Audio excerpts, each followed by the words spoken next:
오늘 우리에게 주신 하나님의 말씀을 봉독하겠습니다. 로마서 3장 21절로 22절입니다.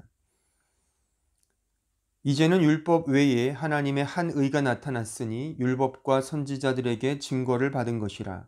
곧 예수 그리스도를 믿음으로 말미암아 모든 믿는 자에게 미치는 하나님의 의니 차별이 없느니라.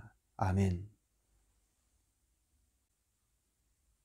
로마서 강의 40번째 시간입니다. 여러분들은 차별금지법에 대해서 들어보셨을 겁니다. 인간이 인간을 합리적 이유 없이 성별, 장애, 나이, 인종, 언어 등의 이유로 차별하거나 차등 짓는 것을 금지한다는 법안입니다. 요새 한국 사회에서 이 차별금지법 때문에 많은 논란과 또한 논쟁이 있는 모양입니다. 인간이 인간을 차별하고 어떤 식으로든 차등을 둔다는 것은 분명 매우 잘못된 처사임에 틀림없습니다. 그래서 이 차별금지법을 제정하면서까지 인간의 인간다움을 지키고 세우려고 하는 것 같습니다. 그런데 이러한 노력에도 불구하고 너무나도 모순적이게도 이 세상과 역사는 차별이라는 것을 결코 해소할 수 없다는 사실입니다. 지금껏 그리고 앞으로도 계속해서 이 세상은 차별과 그 차등으로 인한 끊임없는 갈등으로 점철될 것입니다. 실제로 우리 모두는 어떤 식으로든 차별을 당하고 있고 또한 차별을 가하고 있습니다. 그렇죠? 솔직히 한번 생각해 보십시오. 우리 모두는 다 차별이라는 것과 깊은 관계를 맺고 있는 것입니다. 차별 한번 당해보지 않은 사람은 없을 것입니다. 저는 둘째로 태어났습니다. 위로 형이 있고 밑으로 여동생이 있습니다. 말하자면 중간에 낀 자식이죠. 위로 형은 장남이라는 명분으로 많은 부분 신뢰와 믿음의 대상이었습니다. 밑으로 동생은 막내라는 위치에서 무한한 귀여움과 사랑을 독차지했습니다. 하지만 저는 중간에 낀 자로서 이러지도 저러지도 못한 대접을 늘 받았다고 생각됩니다. 물론 부모님이나 형, 동생은 전혀 동의하지 않을 것입니다. 원래 때린 사람보다 맞은 사람이 분명히 기억하는 법이라고 하지 않습니까? 물론 그렇다고 제가 맞거나 때리거나 그랬다는 말은 아닙니다. 말이 그렇다는 겁니다. 어쨌든 둘째의 차별당함은 둘째라면 다 아실 겁니다. 다 공감하실 거라고 생각을 합니다. 사실 가족 간의 이러한 경우는 차별이라고 붙이기보다는 그냥 가족 간의 그냥 안쓰러운 추억 정도로 생각되어질 정도의 그런 소소한 이야기들입니다. 하지만 우리네 사회는 기실 차별투성이입니다. 남녀 간 차별, 신체의 차별, 지위와 환경의 차별, 부와 권력의 차별, 출신과 배경의 차별, 학력과 능력의 차별, 소속과 인맥의 차별, 민족과 인종의 차별 등 우리가 사는 이 세상은 거의 모든 것이 차별투성이인 것입니다. 우리는 작년 가을에 세계에서 가장 강력한 나라의 가장 돈 많이 드는 경쟁을 보았습니다. 미국의 대통령 선거죠. 그리고 그 경쟁에서 이긴 바이든이 미국의 제46대 대통령으로 취임했습니다. 그것도 말하자면 경쟁이죠. 가장 큰 규모의 경쟁인 겁니다. 이제 우리나라도 선거 경쟁 시즌이 이제 도래합니다. 이제 엄청난 경쟁의 모드로 이제 우리나라가 빨려 들어가고 있는 것입니다. 그리고 지금 이곳 독일도 입시 경쟁철입니다. 초등학교에서 중학교로 가기 위해 이제 그 어린 아이들은 첫 경쟁의 관문을 통과해야만 합니다. 각 대학과 대학원마다 경쟁이 시작됩니다. 심지어 유치원 입학도 경쟁이라고 하지 않습니까? 우리나라는 매우 심하죠. 그러니 작게는 유치원생부터 크게는 한 나라의 지도자를 뽑는 데까지 사실 모든 것이 다 경쟁을 통한 차별을 꾀합니다. 거기서 선택을 받아야만 이제 차별적인 위치에 그 위치를 선점하게 되는 것이죠. 그런데 이러한 차별이 무서운 것은 끊임없이 그 차별화를 부추긴다는 것입니다. 즉 경쟁이라는 이름으로 말이죠. 경쟁이라는 이름으로 끊임없이 그 차별화를 꾀한다는 것입니다. 그러니까 지금 우리가 사는 이 모든 이 사회가 다 차별화된 경쟁이지 않습니까? 그러니까 경쟁 아닌 것을 꼽는 것이 더 쉬울 정도로 모든 것이 다 경쟁 구도인 것입니다. 심지어 정자가 난자를 찾아가는 것, 그 과정조차도 경쟁으로 설명하고 있지 않습니까? 물론 그것이 사실이든 또는 그 본능이든 간에 말이죠. 다 그런 식으로 설명을 하는 겁니다. 그러니까 인간의 존재의 시작부터 죽는 때까지 다 경쟁이죠. 죽는 것도 경쟁이죠. 이런 말이 있지 않습니까? 호랑이는 죽어서 가죽을 남기고 사람은 죽어서 이름을 남긴다. 더 명망 있는 이름을 남기기 위한 경쟁. 차별화를 꾀하는 거죠. 난 이렇게 죽었어.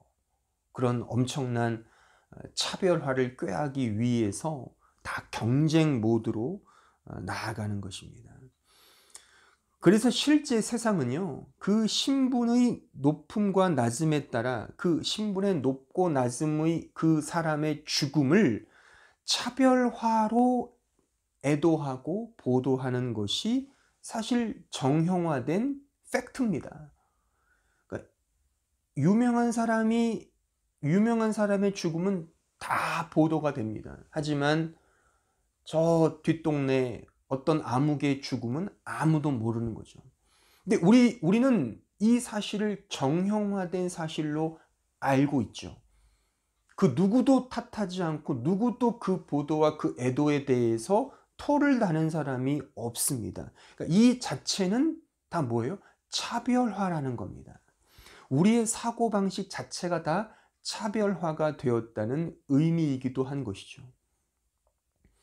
그래서 인생은 차별의 영역 속에 더 높고 더 영광된 삶으로 각광받기 위해 경쟁으로 치닫습니다.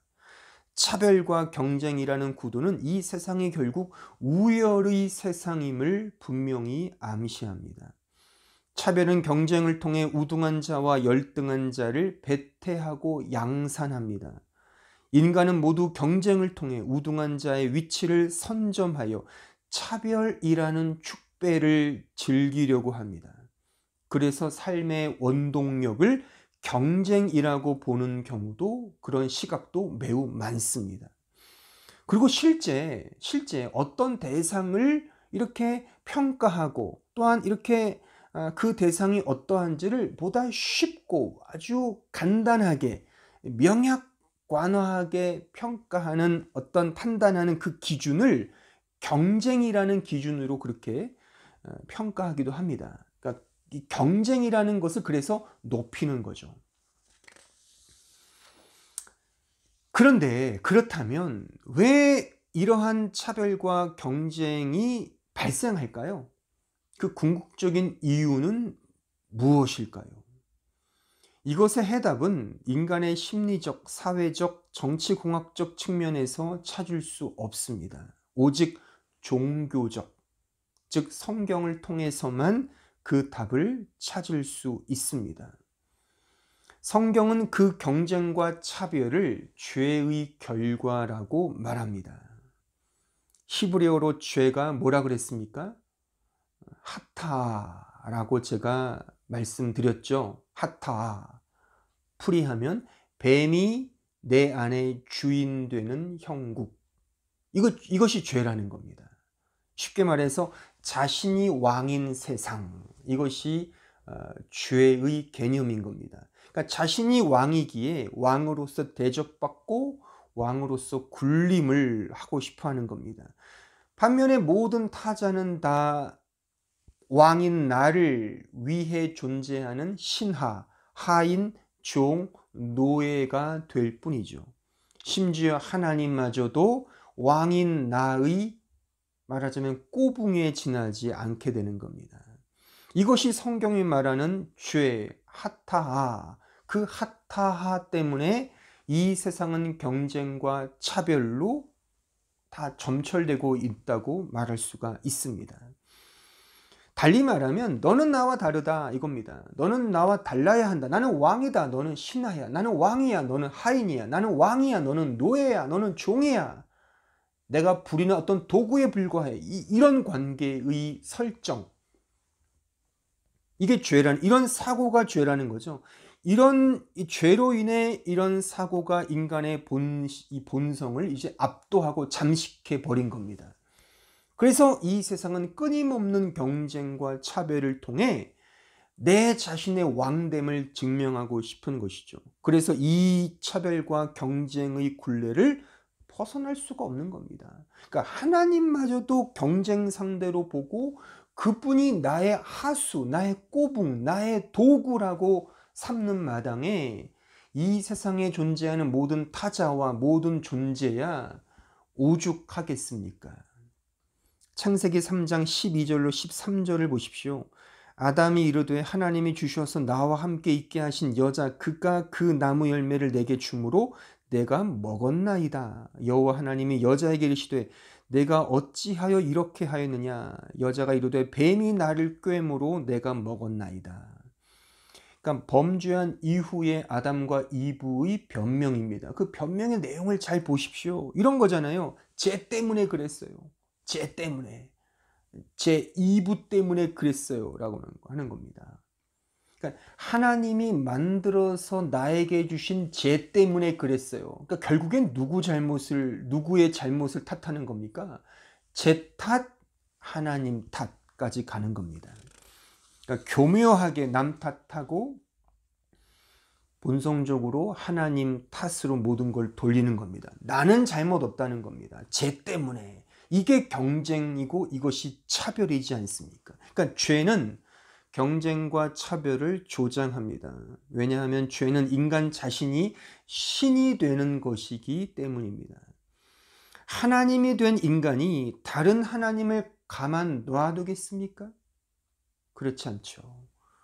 끊임없는 경쟁과 차별을 통하여 다른 하나님을 죽이는 겁니다. 왜요? 내가 살기 위해. 이게 경쟁과 차별, 죄로 인한, 하타로 인한 형국이라는 겁니다.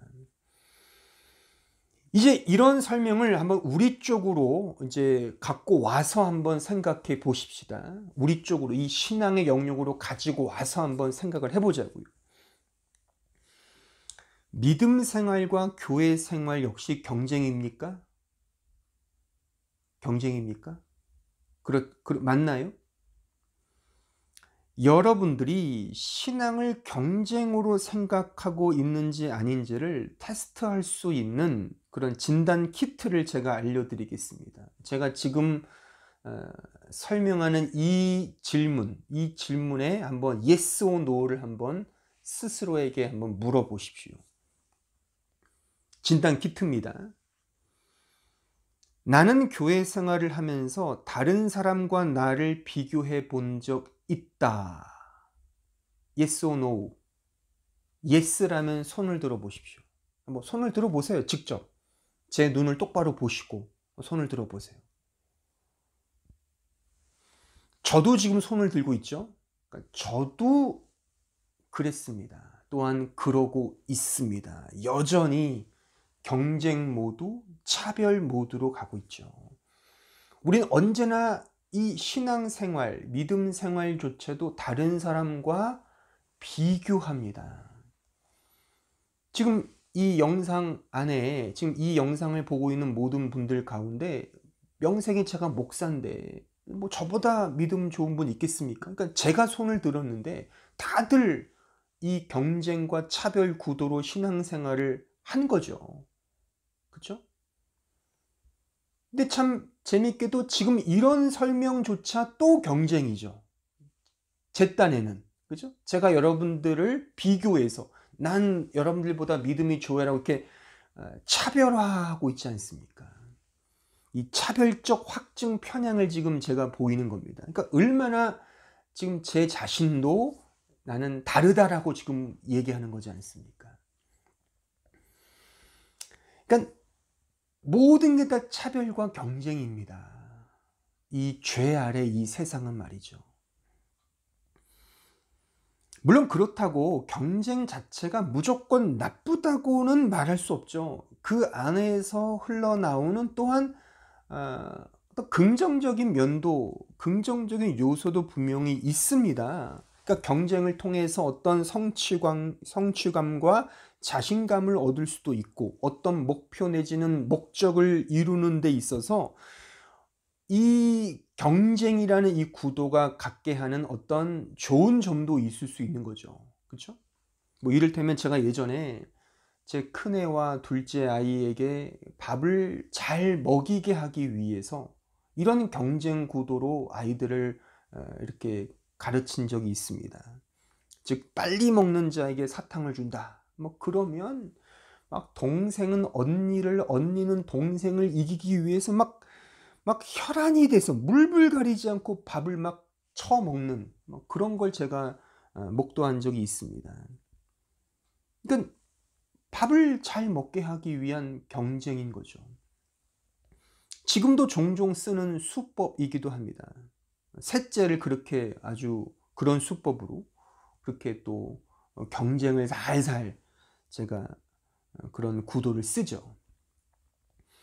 예전 교회에서 성도들이 하도 그 금요 기도회를 안 나오니까 교회에서 어떤 방법을 썼냐면 교구별로 그 출석표를 공개한 겁니다. 그래서 이제 대놓고 이제 교구 교육자 간의 경쟁을 이제 유발시킨 겁니다.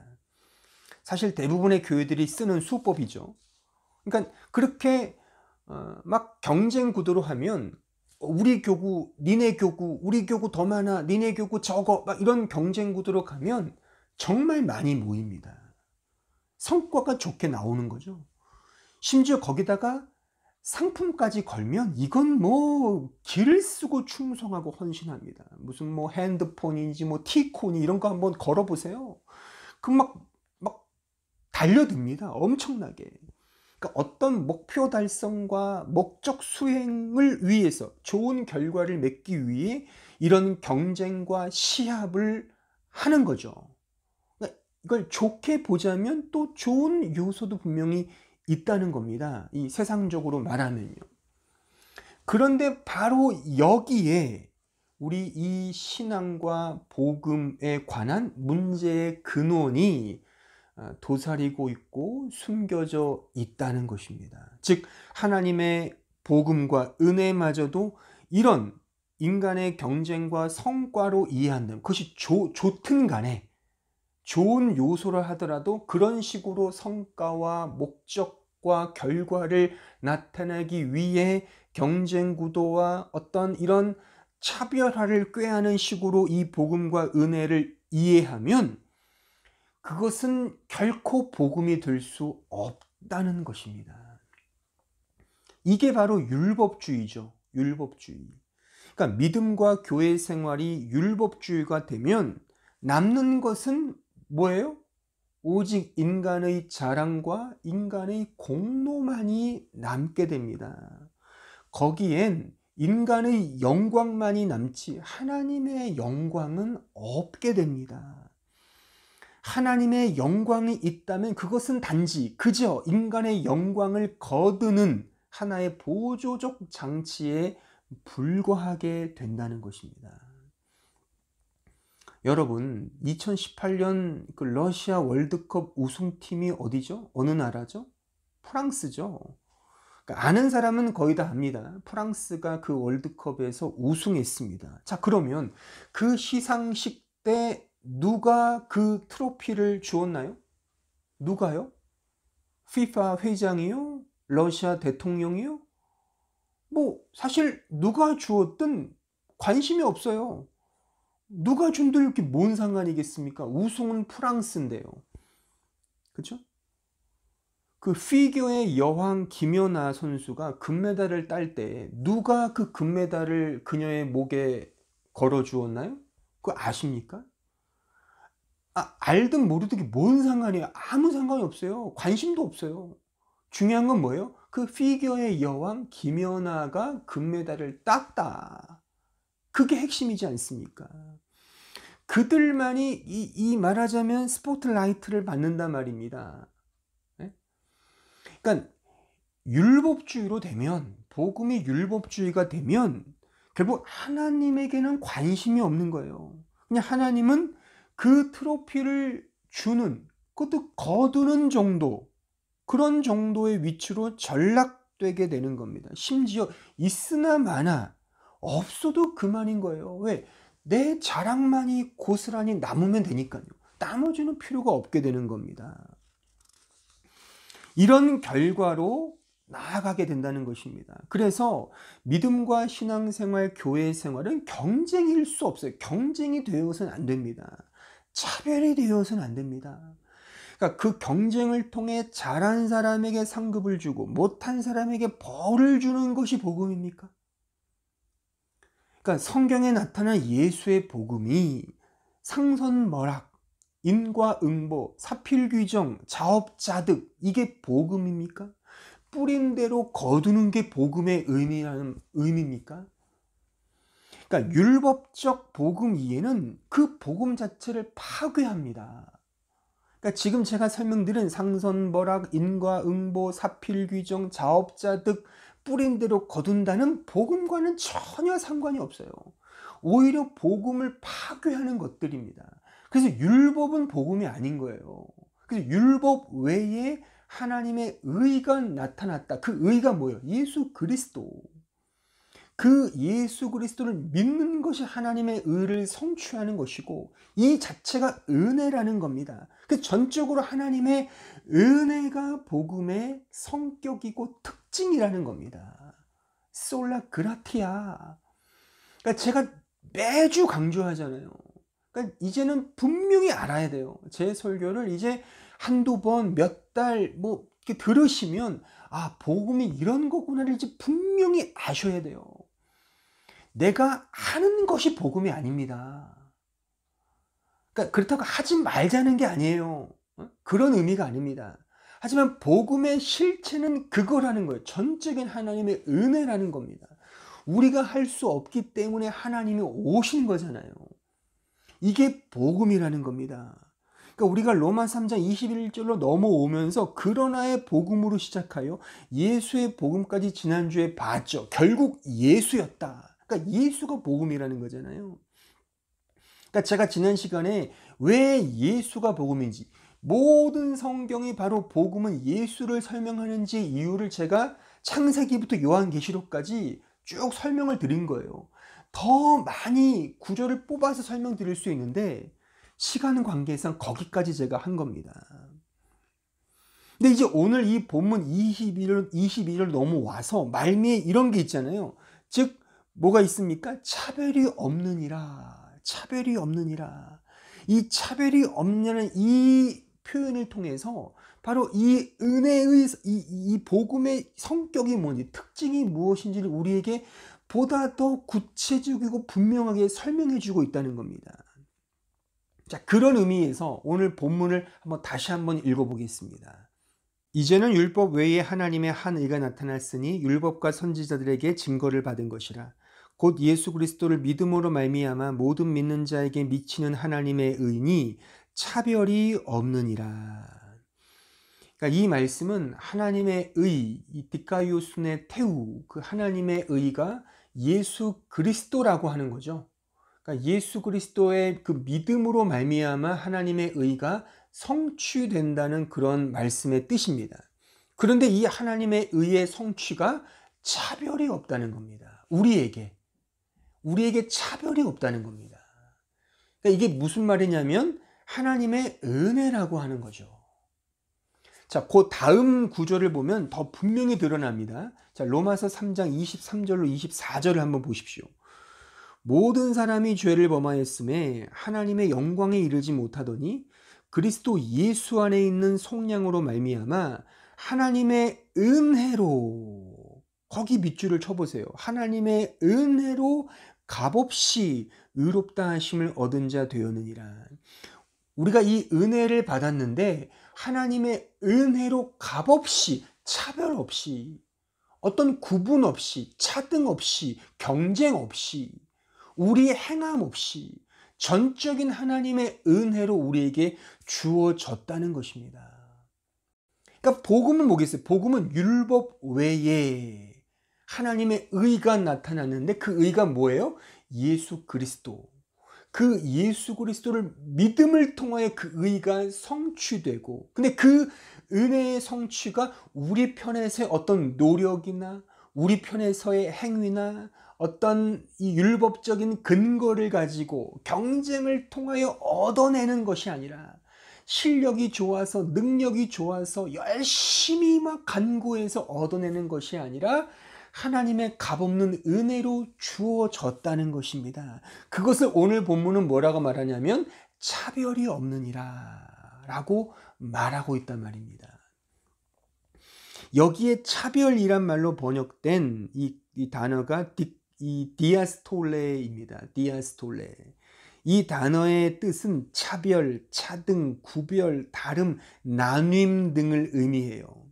그러니까 예수의 복음에는 차별이 없다는 거예요. 그러니까 우리에게 주어짐에 있어서 하나님의 복음과 하나님의 의와 예수의 복음이 우리에게 주어짐에 있어서 우리 편에서의 어떤 구별이나 차별이나 어떤 이 나눔이나 이런 거 없이 은혜로 우리에게 주어졌다는 것입니다.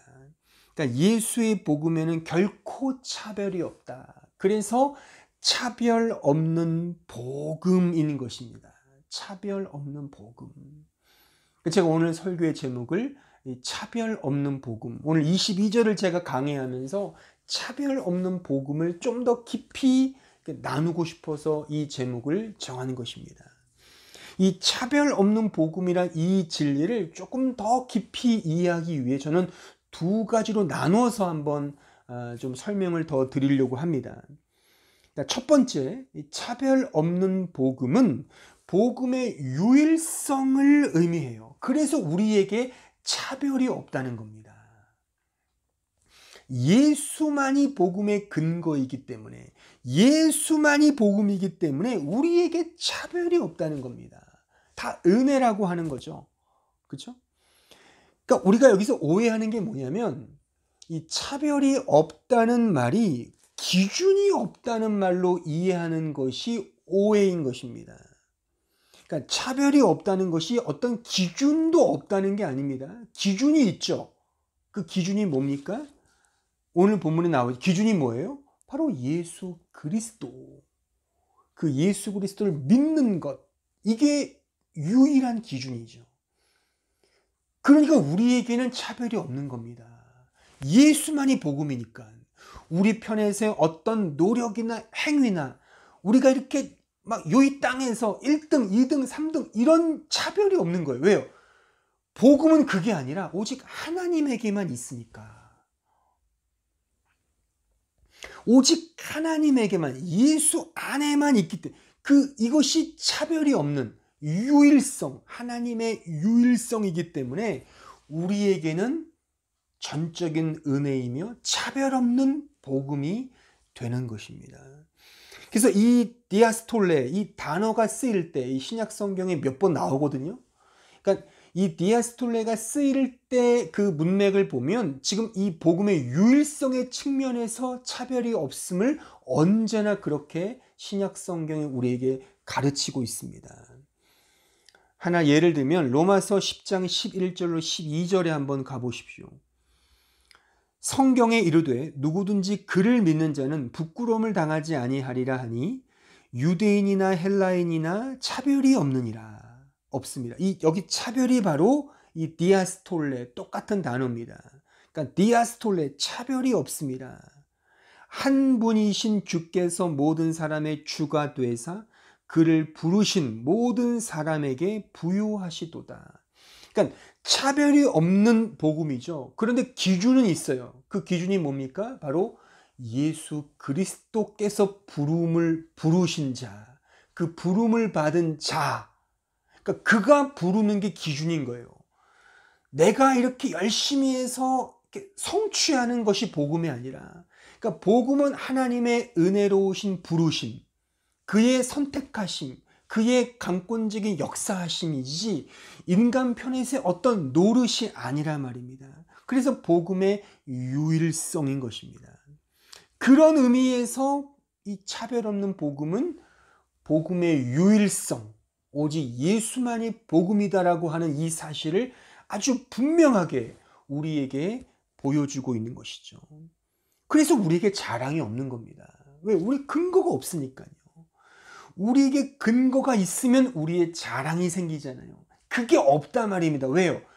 이 복음은 예수에게만 있기 때문에, 그분만이 유일하시기 때문에, 그 복음의 유일성이기 때문에 바로 우리에게는 차별이 없게 되는 것입니다.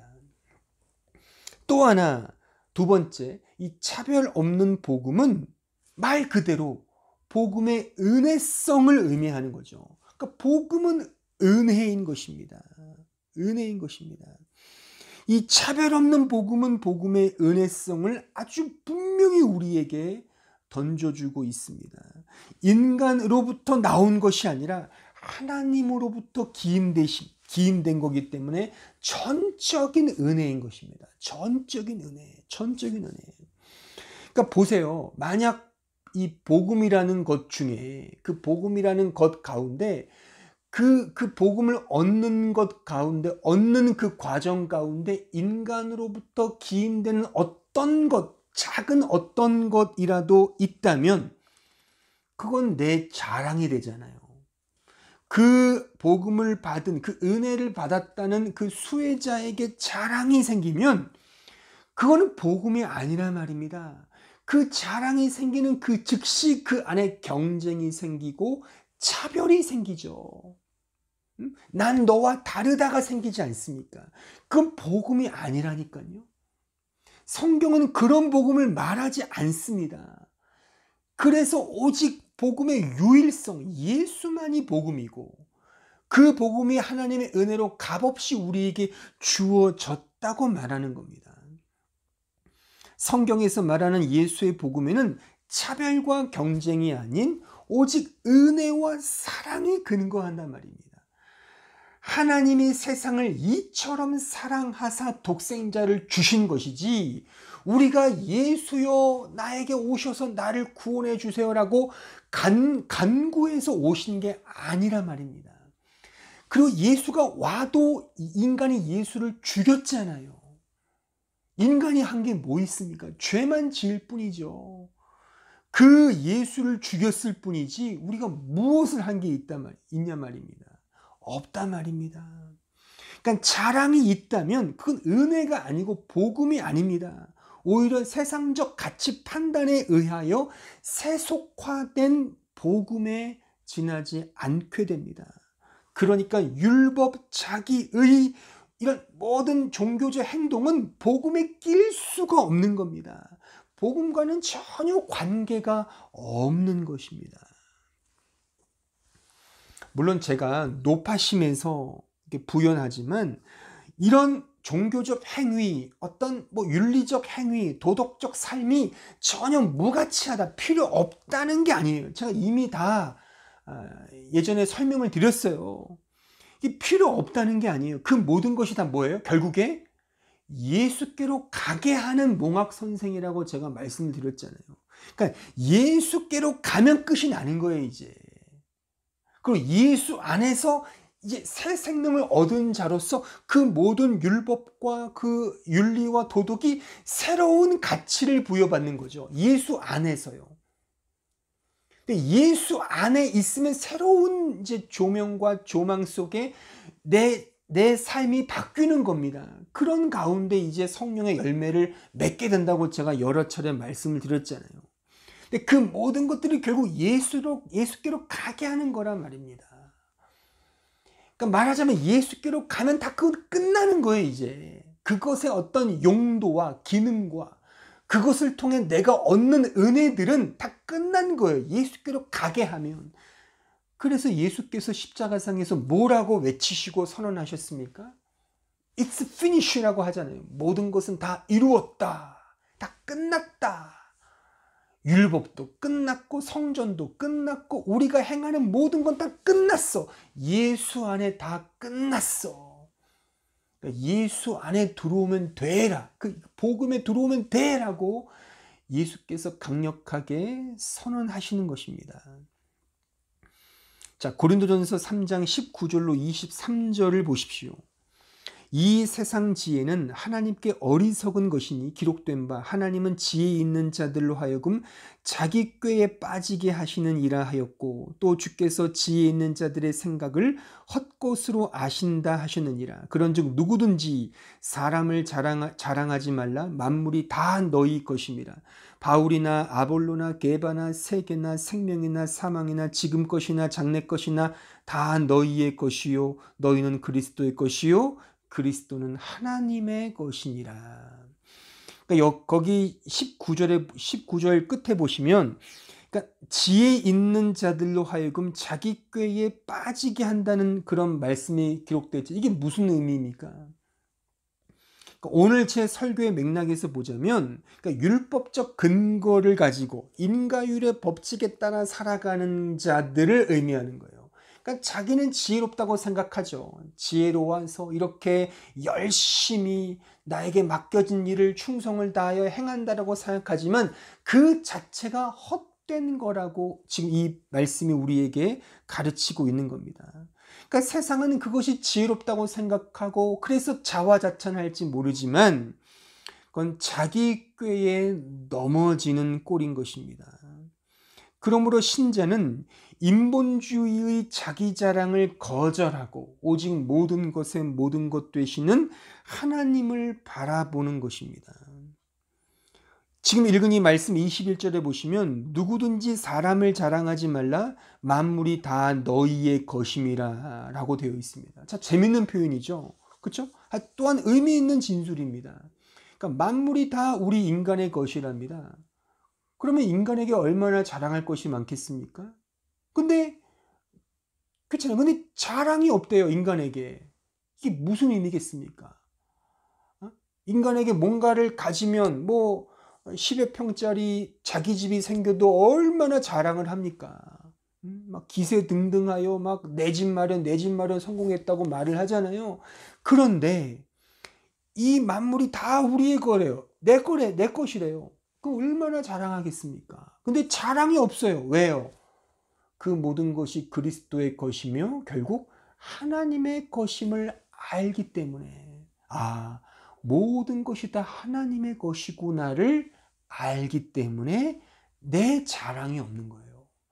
다만 나는 그리스도에 속한 자야. 나는 그리스도 안에 있는 자야. 하나님께 있는 자야. 하나님께 속한 자야.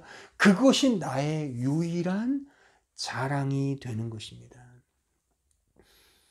그래서 자랑은 오직 하나님께만 있는 것입니다. 야고보서 4장 16절을 보십시오. 이제도 너희가 허탄한 자랑을 하니 허탄한 자랑 이게 지금 설명한 그겁니다. 막 우쭐대고 난 잘해. 나 이만큼 뭔가 이루었어. 나 봐봐. 얼마나 이 결과물들을 봐봐. 대단하지. 이런 자기 꾀, 자기 지혜, 자기 자랑이 지금 이 말씀 속에서는 허탄한 자랑이라고 하는 것입니다. 그러한 자랑은 다 악한 것이라, 악한 거라고 하지 않습니까? 고린도전서 1장 29절에 보십시오. 이는 아무 육체도 하나님 앞에서 자랑하지 못하게 하려 합니다. 그러니까 아무 육체가 이런 겁니다. 허탄한 것들, 허탄한 지혜, 이 세상 지혜, 율법주의, 이런 자업자득, 사필귀정, 이런 자기가 할 수 있는 이런 노력들, 이런 자기 자랑들은 다 헛된 것입니다. 그래서 고린도후서 10장 17절 자랑하는 자는 주 안에서 자랑할지니라. 주 안에만 자랑이 있는 것입니다. 인간적 율법, 인과 응보, 자업자득, 권선징악, 상선벌악, 사필귀정 이런 인간의 행위들은 이걸 잘하면 인간의 자랑이 있죠. 그거는 복음이 아니라는 겁니다. 그러니까 복음을 그런 식으로 이해해서는 복음으로 들어갈 수가 없습니다. 복음으로 시작했다가 은혜로 시작했다가 다시 율법으로 회귀하는 꼴인 것입니다. 하나님의 복음, 예수 그리스도의 은혜는 우리에게 근거되지 않은 말 그대로 복음의 은혜성인 것입니다. 이러한 복음의 유일성과 은혜성을 깨달은 신자에겐 이 복음이 주는 진정한 자유와 위로 그리고 참된 아가페적 사랑을 경험하게 되는 것입니다. 요한복음 8장 31절로 32절을 보십시오. 그러므로 예수께서 자기를 믿은 유대인들에게 이르시되 너희가 내 말에 거하면 참으로 내 제자가 되고 진리를 알지니 진리가 너희를 자유롭게 하리라. 진리 알레테이아.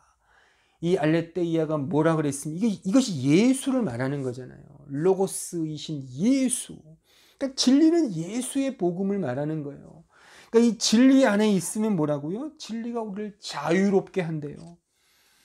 예수의 복음 안에 진정한 자유가 있는 겁니다. 이 예수의 유일성, 예수의 은혜성을 경험한 사람에게는 이 세상에 줄 수 없는 진정한 자유를 누리는 것입니다.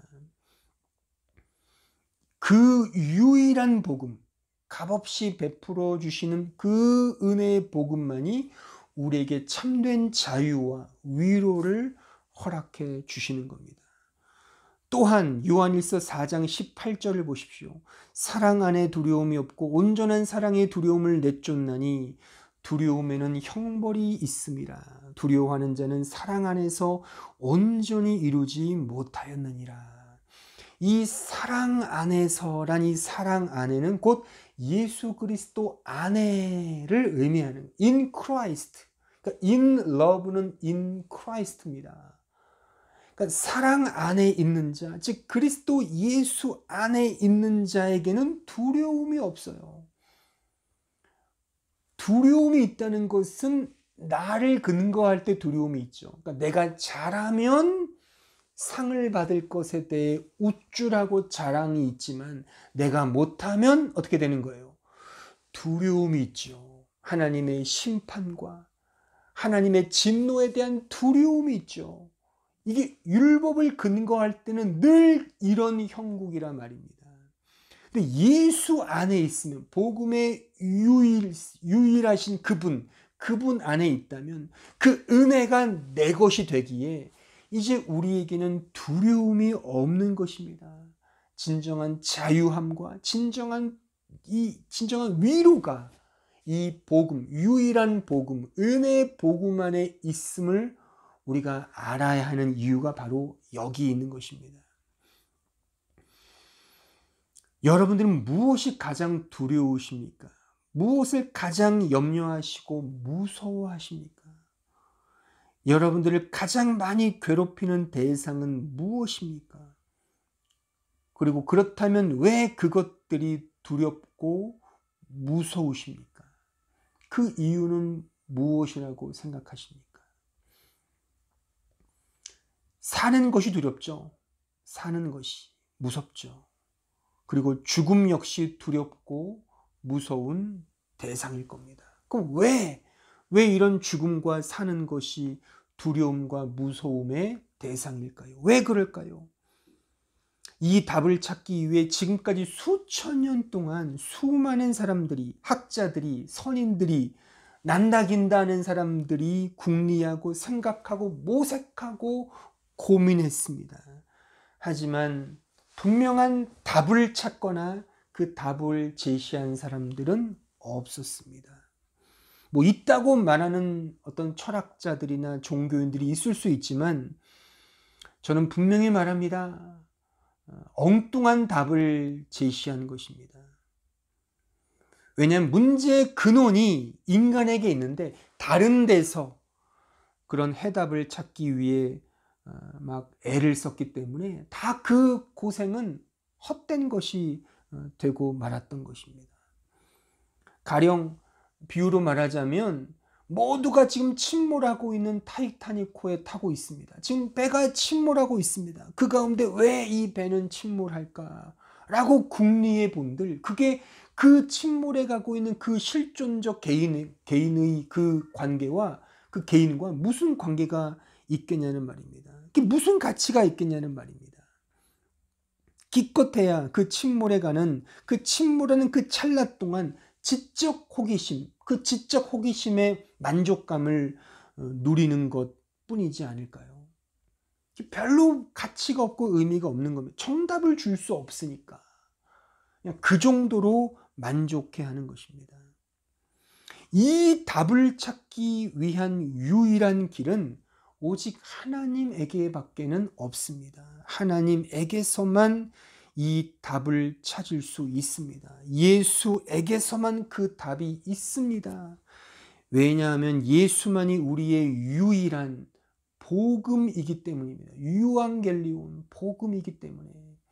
우리의 유일한 위로, 기쁜 소식이 예수에게만 있기 때문에, 인간적이지 않은 신적 은혜이기 때문에, 우리 인간을 넘어서는 그 신비의 세계로부터 계시된, 그래서 우리 안에 조명된, 확증된 하나님의 능력, 그 두나미스, 하나님의 능력이기 때문에 우리의 실존적 삶을 변화시키는 그 능력이기 때문에 그 하나님 안에만, 예수 안에만 우리가 두려워하는 그 대상의 진정한 이유와 그걸 극복할 수 있는 명분과 가치와 내용이 있다는 것입니다.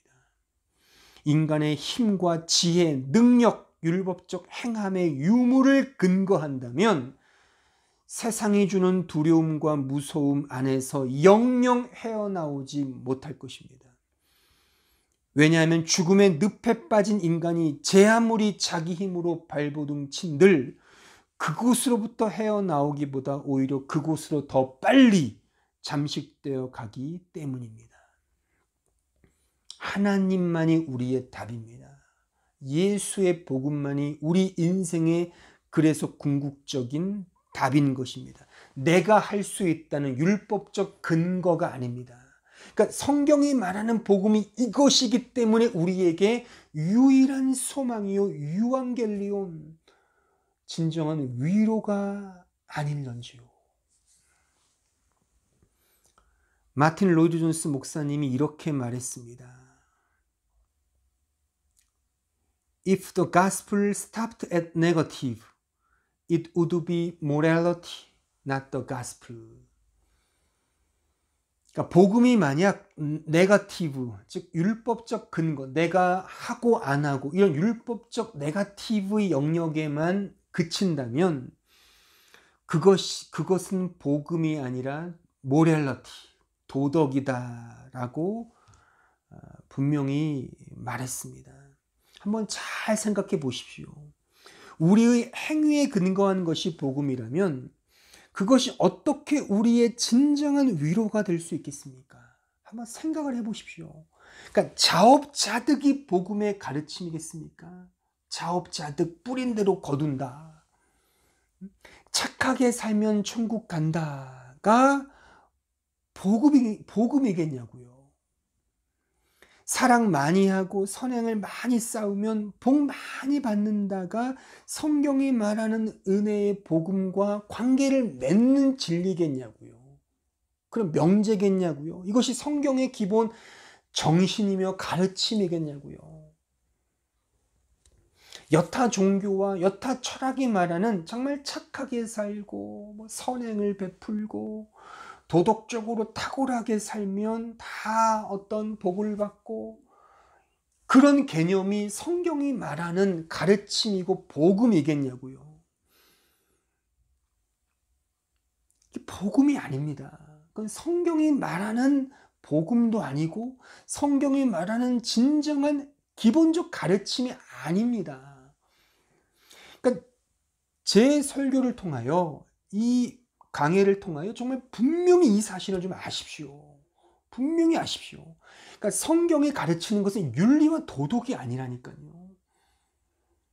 그러니까 착하게 살면 천국 가는 것이 아니라 예수의 은혜의 복음으로 천국 가는 겁니다.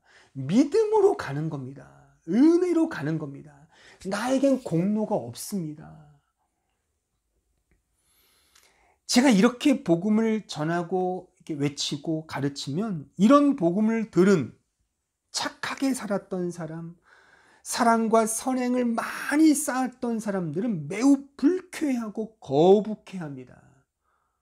그래서 막 그냥 혈기를 부리면서 저에게 막 이런 비난을 쏟아내죠. 그럼 저는 되레 이렇게 한번 묻고 싶어요.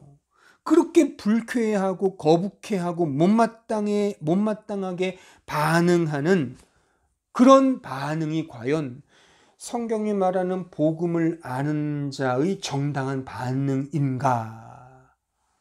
라고 저는 되레 묻고 싶은 겁니다. 복음이 은혜라면서요. 복음은 우리의 자랑이 없는 거라면서요. 이건 다 동의하지 않아요. 자랑이 없다니까. 복음은 은혜라고 하고, 또한 우리가 사랑하고 우리가 섬기는 것은 하나님의 사랑과 은혜를 받은 자의 그 빚진 자의 정당한 마음이라면서요. 근데 왜 불쾌해하고, 왜 못마땅해하고, 왜 거북해하고, 왜 열을 내고, 왜 화를 낼까요? 그 이유는 매우 단순하고 명확합니다. 그런 모든 행위가 자기를 근거하고 있었음을 지금 드러내는 겁니다. 그걸 증명하고 있는 것입니다. 그렇기 때문에 화를 내고 불쾌하고 거북해하는 겁니다. 나를 근거하고 있기 때문에. 그건 율법적 복음이라니까요. 성경이 말하는 예수의 은혜의 복음이 아닌 것입니다. 그러니까 그런 착한 행동, 그런 사랑의 행위, 그런 선행은 결국 성경이 말하는 진정한 의미의 착한 일도 사랑도 선행도 아닌 것입니다. 그건 전혀 성경의 선행도 아닙니다. 다 자기를 근거한 자기 의를 쌓기 위한 구실에 불과한 것입니다. 아까 읽었던 성경을 뭐라고 말해요? 그 악이라고 말하잖아요. 헛된 거라고 말하잖아요. 그걸 아무리 쌓는들 천국에 들어가는 것과 전혀 상관이 없고 또한 상급과도 전혀 상관이 없습니다. 그러므로 우리가 무엇을 하니 마니가 아닌 예수 그리스도만이 유일한 은혜의 복음임을 기억하고 그 복음만을 붙드는 것, 그 자리로 가야 합니다. 그 자리로 가야 합니다. 요한복음 14장 6절을 보십시오. 예수께서 이르시되 내가 곧 길이요 진리요 생명이니 나로 말미암지 않고는 아버지께로 올 자가 없느니라. 예수만이 우리의 길이요 진리요 생명 되십니다. 예수 안에 다 있습니다. 그런데 인간에게 근거를 두면 이 세상의 구원을 얻을 자는 한 명도 없게 되죠. 한 명도 없게 되죠. 예수 안에 있는 그 복음을 모른 채 인간이 어떤 행위를 해서 얻는 구원이라면 이 세상에 과연 그 구원을 얻을 자가 누가 있습니까? 우리가 이미 확인했잖아요. 의인은 없나니 하나도 없다. 의롭게 살 사람은 아무도 없어요. 율법의 근거로 구원 얻을 자는 없다는 말입니다. 그래서 하나님께서 은혜로 예수의 복음을 우리에게 내려주신 거잖아요. 그의 아들을 이 세상에 성육신하여서 그를 십자가에 못 박아 우리를 구원해 내신 그 하나님의 선하신 행위, 의로우신 행위, 그 십자가의 행위로 우리가 구원을 얻는 거잖아요. 이게 은혜라 말입니다. 그래서 이 세상에는 딱 두 종류의 사람밖에는 없습니다. 이 예수의 은혜의 복음을 아는 자, 이 은혜를 모르고 자기 힘을 근거하여 하타하로 죄로 살아가는 자, 이 두 종류의 사람밖에는 없는 것입니다. 이 사실을 누가복음 23장에 그 예수님이 십자가에 못 박히실 때 그 양쪽에 달린 그 두 행악자의 이야기로 아주 리얼하게 우리에게 그려주고 있는 것 아닙니까? 그 두 행악자는 다 죄인이었습니다. 그리고 동일하게 지금 죽고 있습니다. 그러나 한편 강도는 예수의 대속적 은혜를 저주하고 앙칼진 마음으로 이 세상을 그냥 마칩니다. 그러나 다른 한편 강도는 그 은혜를 바라보죠. 그래서 이렇게 물으며 고백합니다. 예수여, 당신의 나라에 임하실 때에 나를 기억하소서. 그때 주님은 답하십니다. 내가 진실로 내게 이르노니 오늘 내가 나와 함께 낙원에 있으리라. 이것과 비슷한 이야기는 민수기 21장에서도 동일하게 등장합니다. 광야에서 모두가 불뱀에 물려 죽어갑니다. 그때 노뱀이신 예수가 들립니다. 딱 두 종류의 사람들이 등장하죠. 그 노뱀, 예수이신 노뱀을 바라보는 자, 자기 식대로 살아가는 자, 딱 둘로 나누는 것입니다. 은혜의 복음을 아는 자, 율법의 복음에 매여서 자기 힘을 의지하여 살아가는 자, 후자를 세상은 지혜롭다 말할 것입니다.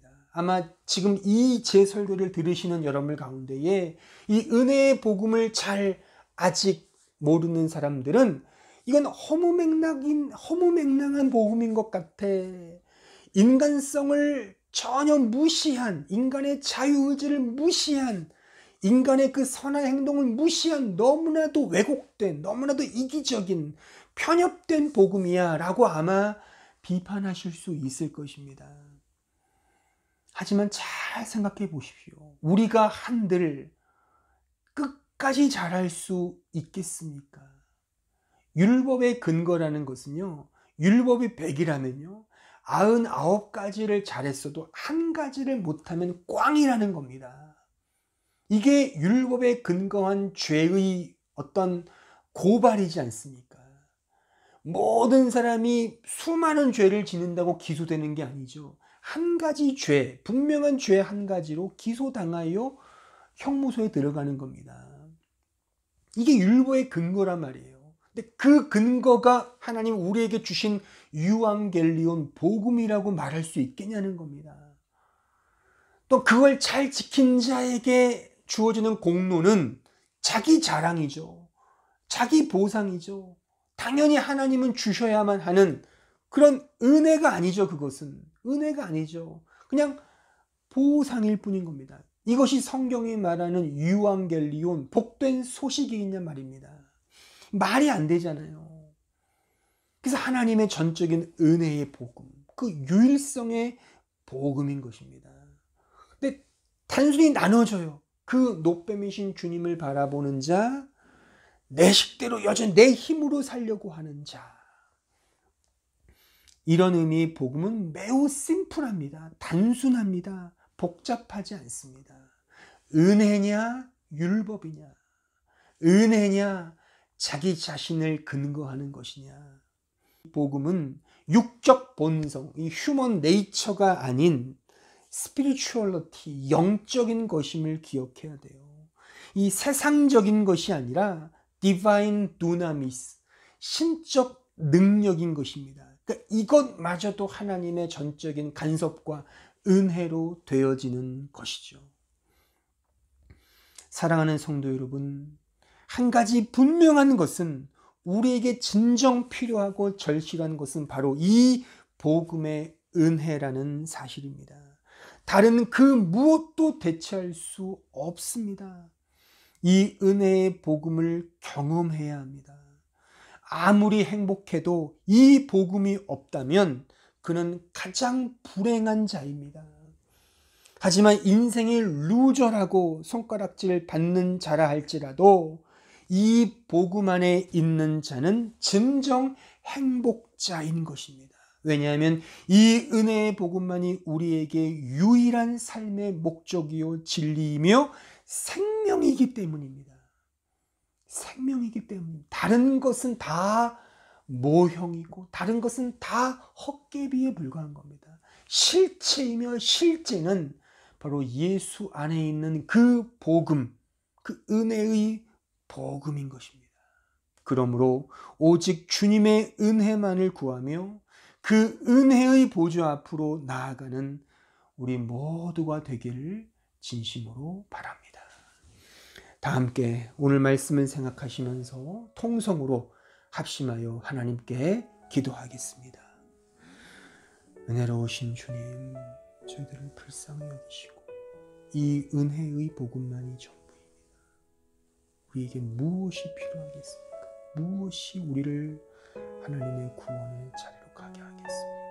이 차별 없는 복음을 허락하신 그 하나님의 은혜의 복음만이 우리의 유일한 소망이며 생명이며 목적이며 가치이며 이 복음 안에서 믿음으로 나아가는 주의 백성들 다 되게 하여